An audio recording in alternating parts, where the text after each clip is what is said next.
Hello dear friends, ഇന്ന് നമുക്ക് പരിപ്പുവട ഉണ്ടാക്കി നോക്കിയാലോ. ഇതിലേക്ക് വേണ്ടി ഞാൻ 1.5 കപ്പ് വടപ്പരിപ്പാണ് എടുത്തിരിക്കുന്നത്. നമുക്ക് പരിപ്പുവട 3 പരിപ്പുകളിൽ ഉണ്ടാക്കാം. തൂരപ്പരിപ്പിലുണ്ടാക്കാം, കടലപ്പരിപ്പിലുണ്ടാക്കാം, വടപ്പരിപ്പിലുണ്ടാക്കാം. നമ്മൾ സാധാരണ ചായക്കടകളിലൊക്കെ വടപ്പരിപ്പിലാണ് ഉണ്ടാക്കുന്നത് പരിപ്പുവട. അപ്പോൾ ഞാനിപ്പോൾ എടുത്തിരിക്കുന്ന വടപ്പരിപ്പാണ്. ഇത് നമുക്ക് കോരാനായിട്ട് വയ്ക്കാം. ഒരു 3 മണിക്കൂർ ഇത് പോകുന്നതിന് ശേഷം വേണം നമുക്ക് അരച്ചെടുക്കാൻ. ഇത് നന്നായിട്ട് 2-3 പ്രാവശ്യം കഴുകി 3 മണിക്കൂർ നമുക്ക് വെള്ളത്തിൽ കുതിരാനായിട്ട് വയ്ക്കാം. ഇത് 3 മണിക്കൂർ കോന്നതിന് ശേഷമുള്ളതാണ്. ഈ പരിപ്പ് കോന്നതിന് ശേഷം ഒന്നും കൂടെയൊക്കെ നന്നായിട്ടൊന്നുകൂടെ കഴുകിയെടുക്കുക. ഇതിലെ വെള്ളം മുഴുവനും ഊറ്റിക്കളയുക. എന്നിട്ട് നമുക്ക് ആദ്യം കുറച്ച് പരിപ്പ്, അതായത് ഒരു അരഭാഗം പരിപ്പ് മാറ്റി വയ്ക്കാവേ. ഇനി ബാക്കിയുള്ള ചേരുവകളൊക്കെ ചേർത്ത് നമുക്ക് പരിപ്പ് അരച്ചെടുക്കാം. മിക്സിയിൽ നമുക്ക് ബാക്കി ചേരുവകളെല്ലാം അരച്ചെടുക്കാം.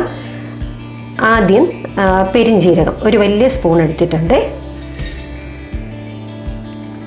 ഇനി നമുക്കിതിലേക്ക് ഒരു 10ഓളം വെളുത്തുള്ളി അല്ലി, പിന്നെ ചേർക്കുന്നത് വറ്റൽമുളകാണ്. ഞാനൊരു 6 വറ്റൽമുളക് ചേർത്തിട്ടുണ്ട്. ഇത് കാശ്മീരി വറ്റൽമുളകാണ്. നിങ്ങൾക്ക് എരിവ് കുറയ്ക്കണം എന്നുണ്ടെങ്കിൽ ഇതിനകത്തുള്ള അരി കുറച്ചൊന്ന് മാറ്റിയിട്ട് ഇട്ടാൽ മതിയാകും. എരിവ് കൂടണം എന്നുണ്ടെങ്കിൽ ഒരു 9-10 വറ്റൽമുളക് വരെ നമുക്ക് ചേർക്കാം. ഇതിലേക്ക് കുറച്ച് കറിവേപ്പില, അതും കൂടി ഇതിലേക്കിടാം. എന്നിട്ട് നമുക്കിത് തരിതരിപ്പായിട്ട് ഒന്ന് അരച്ചെടുക്കാം.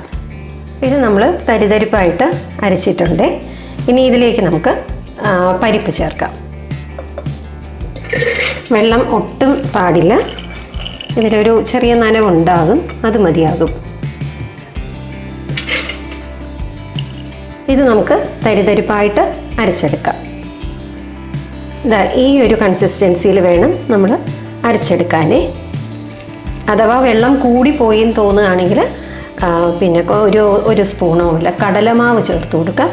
ഇനി അഥവാ കട്ടി കൂടിപ്പോയി എന്ന് തോന്നുകയാണെങ്കിൽ ഒരു സ്പൂൺ വെള്ളമോ എന്തെങ്കിലും ചേർത്ത് ഇതിൻ്റെ കൺസിസ്റ്റൻസി കറക്റ്റ് ചെയ്യാവുന്നതാണ്.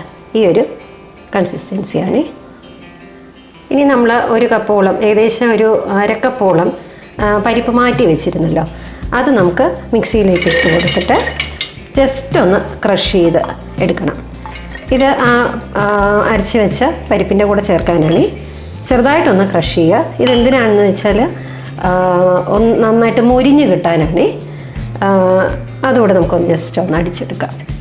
ഇത് നമ്മൾ മറ്റേ പരിപ്പ് മാറ്റി വെച്ച പരിപ്പ് ക്രഷ് ചെയ്തതാണ്. അത് ജസ്റ്റ് ഒന്ന് ക്രഷ് ചെയ്യുന്ന രീതിയിൽ മാത്രമേ ഇടാൻ പാടുള്ളൂ. ഇതിലേക്ക് നമുക്ക് ആവശ്യത്തിന് ഉപ്പ് ചേർക്കാം. ഉപ്പൊന്ന് നോക്കിക്കൊള്ളാം കറക്റ്റാണോ എന്ന്. ഉപ്പ് ചേർത്തിട്ട് നമുക്കിത് നന്നായിട്ടൊന്ന് കുഴച്ചെടുക്കാം.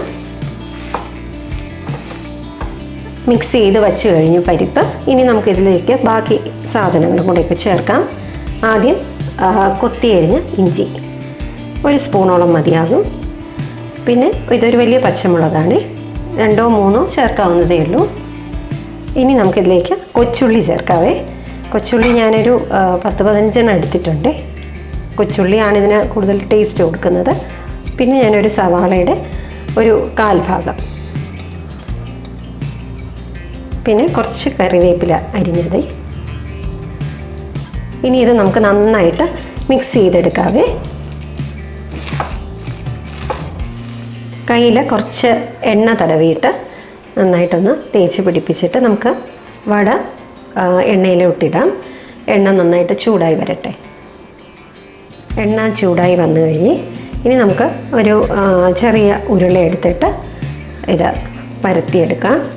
ചെറിയ രീതിയിലൊരു വടയുടെ അളവനുസരിച്ച് നിങ്ങൾക്ക് വലുതായിട്ട് വേണമെങ്കിൽ വലുതായിട്ട് പരത്താം. ഞാൻ ചെറിയ വടയാണ് ഉദ്ദേശിക്കുന്നത്.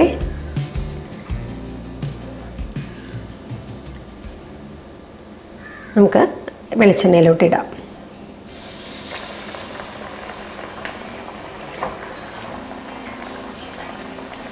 ആദ്യം ഹൈ ഫ്ലെയിമിൽ തന്നെ ഇരിക്കണം. പിന്നെ നമുക്ക് കുറച്ച് വെച്ച് കൊടുക്കാം.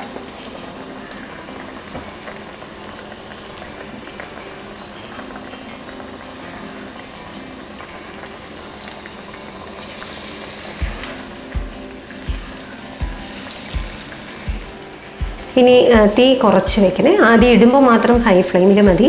ഇനി നല്ലപോലെ തീ കുറച്ച് ഒരു ഭാഗം കളർ മാറി വരുമ്പോഴത്തേക്കും നമുക്ക് തിരിച്ചിടാം. കളർ മാറി വരുന്നുണ്ട്. നമുക്കിതിന് പതുക്കെ തിരിച്ചിട്ട് കൊടുക്കാം.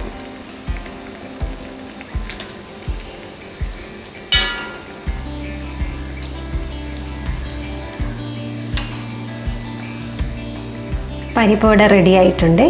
നമുക്കിതന്നെ എണ്ണയിൽ നിന്ന് എടുക്കാം.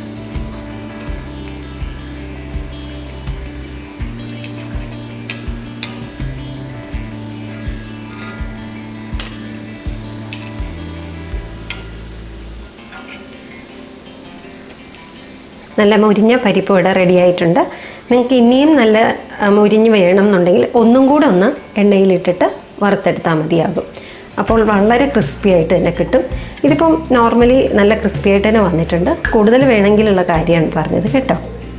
അങ്ങനെ നമ്മുടെ പരിപ്പ് വട റെഡി ആയിട്ടുണ്ട്. എല്ലാവരും ഒന്ന് ട്രൈ ചെയ്ത് നോക്കണേ. ചാനൽ ഇഷ്ടമായാൽ ലൈക്ക് ചെയ്യുക, സബ്സ്ക്രൈബ് ചെയ്യുക, ഷെയർ ചെയ്യുക. Thank you.